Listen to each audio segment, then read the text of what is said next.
네, 김영환입니다. 여러분, 노아의 홍수가 정말 있었을까요? 그렇다면 노아의 홍수가 사실이란 증거가 어떤 것이 있을까요? 첫 번째는 대륙에 발생되어 있는 대규모의 거대한 침식이 대홍수가 있었다라는 증거죠. 그래서 노아의 홍수가 있었다 우리가 생각해 볼 수 있고요. 두 번째는 뭐냐면 화석에 바다의 생물과 또 육지의 생물이 뒤엉켜 있는 화석이 있단 말이에요. 그런 걸 보면 어떠한 홍수가 있어서 이렇게 지각 변동이 있었다. 네, 이런 것들을 우리가 생각을 할 수 있죠.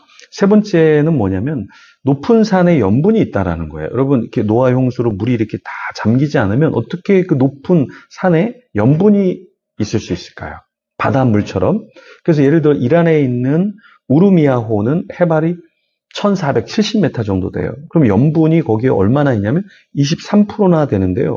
어떻게 이렇게 많은 염분이 그 높은 곳에 있을 수 있을까? 이거는 노아의 홍수로 거기까지 물이 잠기고 거기에 바닷물이 들어가 있었다라는 것이죠. 네 번째는 전승되어 오는 홍수 이야기. 네, 제가 이전에도 말씀을 드렸지만 길가메시 서사시에도 이런 이야기가 있고 이집트에도 있고 중국에도 있고 사실 여러 나라의 홍수에 대한 이야기, 대사건이 기록이 되어 있습니다. 그런데 전 세계 몇 개국에 이런 이야기가 있냐면 200여 국가의 종족의 고대 전설을 보면 홍수 이야기가 다 있다라는 거예요.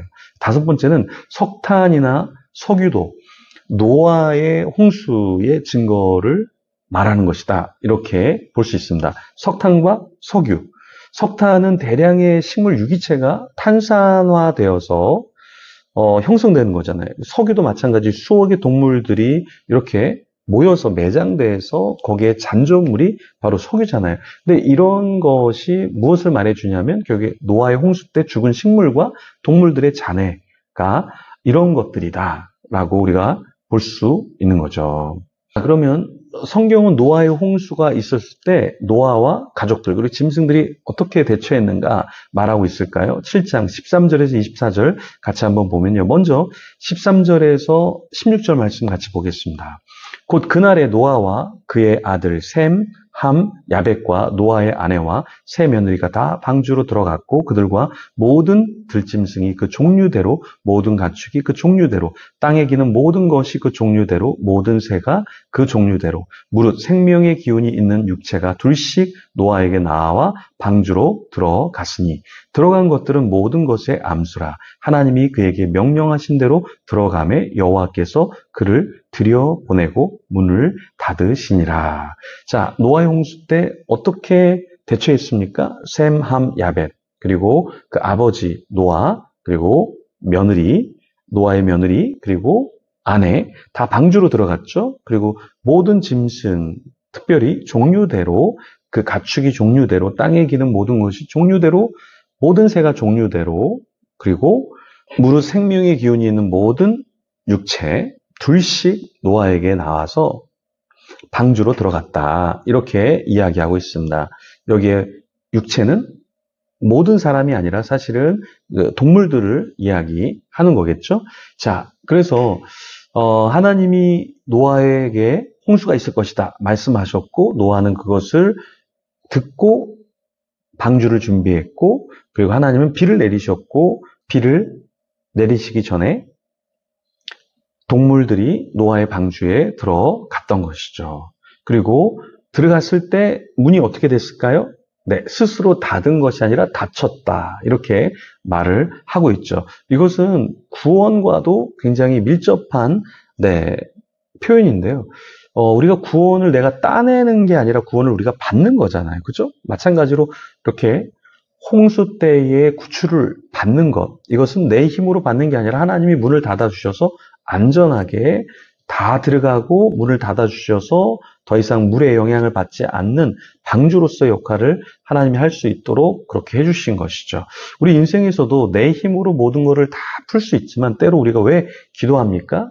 하나님이 문을 닫아주시도록 하나님이 역사해 주시도록 그렇게 하는 것이죠. 자, 17절에 보면 홍수가 땅에 40일 동안 계속 된지라 이렇게 말하고 있어요. 물이 많아져 방주가 땅에서 떠올랐고 이렇게 말씀하고 있는데요. 그렇습니다. 밖에는 지금 비가 엄청나게 내리고 있는데 물이 많아지고 방주는 물의 영향을 받은 것이 아니라 물에 떠오르는 거. 우리 신앙도 그런 것 같아요. 문제는 정말 많은데 그 문제에 내가 매몰되어서 죽는 것이 아니라 그 문제 위에서 올라와서 내가 어떤 영향도 받지 않고 주님을 바라보면서 안전한 거. 이게 신앙이 아닐까요? 홍수는 40일 동안 계속됐습니다. 네, 최근에 지하에 있는 공유 공간에 물이 이렇게 넘쳤는데요. 와, 물이 넘치는데 사실 한 2, 3분 동안 이렇게 물이 역류가 돼서 막 뿜어지는데요. 물이 얼마나 많이 나오는지 정말 과간이었습니다.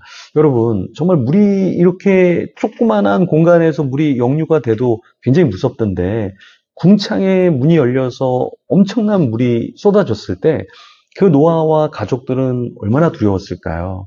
그렇죠? 그런데도 하나님의 도우심이 있었기 때문에 노아와 가족들은 안전하게 40일 동안 비가 오는 가운데서도 죽지 않고 살아 있었던 것이죠. 우리도 마찬가지입니다. 물이 넘쳐서 산을 덮고 물이 넘쳐서 바다 위를 덮고 물이 넘쳐서 온 지면을 덮을 때 하나님이 우리와 함께 해주시면 그럴지라도 우리가 패닉, 아주 무서워하고 염려해서 사람이 죽는 것이 아니라 우리가 주님의 도우심으로 말미암아 여유롭게 정말 안식하면서 살 수 있다라는 거죠.